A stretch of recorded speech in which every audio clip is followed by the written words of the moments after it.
County, Coshocton, Ohio.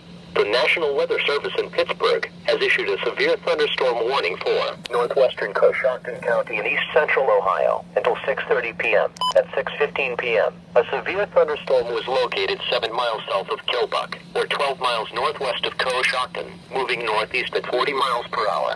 Hazard, 60 miles per hour wind gusts. Source, radar indicated. Impact, expect damage to trees and power lines, resulting in some power outages. Locations impacted include Warsaw, Nellie, Blissfield, and Leland. For your protection, move to an interior room on the lowest floor of a building. Please report severe weather by calling 412-262-1988, posting to the National Weather Service Pittsburgh Facebook page, or using Twitter at NWS Pittsburgh.